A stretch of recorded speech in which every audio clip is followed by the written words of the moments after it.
Hello and welcome to Hot Commodities. I'm Manisha Gupta and the top headlines on the show are: government has presented its maiden rail budget today and Suchetna Ray has caught up with Arunendra Kumar, who is chairman of Railway Board. Let's listen in.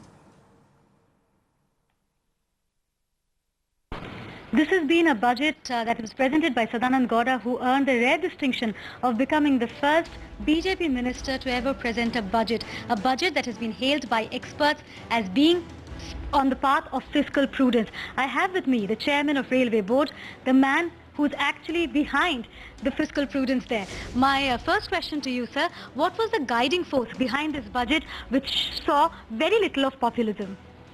The basic guiding force which we had from the Honorable Prime Minister and the Honorable Minister of Railways was the concern for the common man.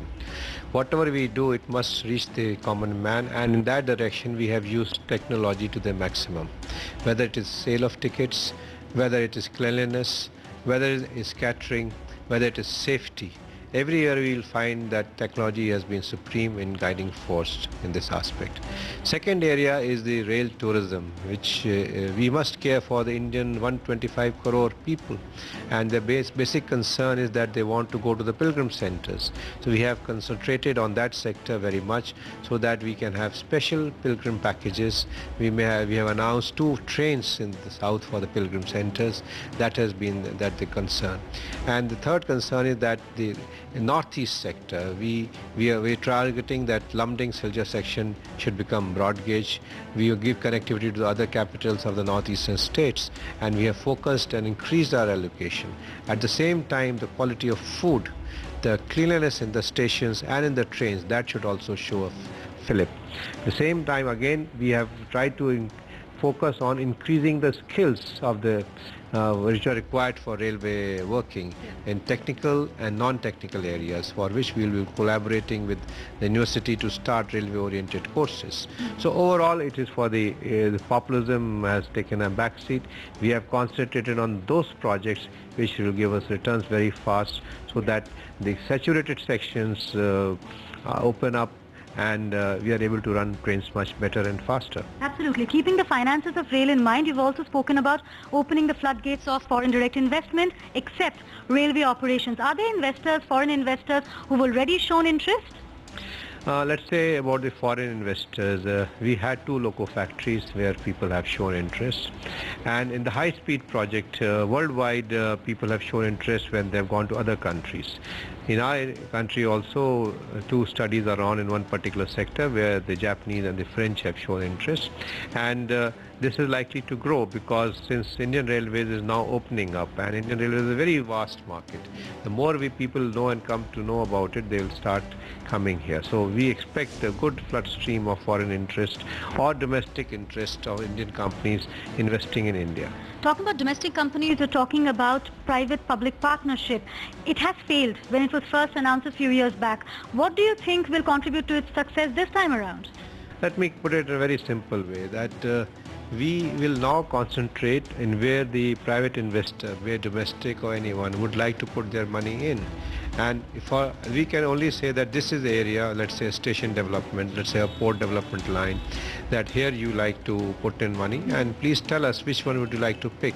And if it meets our interest, we will very much go along with that. But what is the revenue model? I mean, what does the private company stand to gain if they join hands with Indian Railways?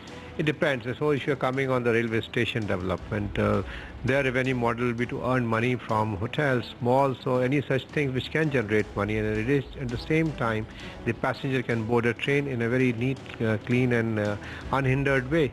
So it's a marriage of convenience for both of us, and that is why we are looking forward in a very optimistic way now. Are you open to the idea of, say, a railway development fee on the lines of the airport development fee that private companies charge when they develop an airport in India? You see, anything which hurts a common man, we will not be open to that. That is why it has not been so easy to come to railways and don't charge anything from the passenger. People like to withdraw. So that's why the models will be such that in which they generate money, but they don't have an extra charge on the user. So, also we're talking about You know, most experts believe that the economy will grow as we go ahead in this year. But very strangely, you've kept freight target unchanged. So are you not a strong believer in Narendra Modi's Achhe Din? No, the country will grow and we shall grow in the process. And if, we have been realistic. And if we find that we are getting more traffic, the targets will change.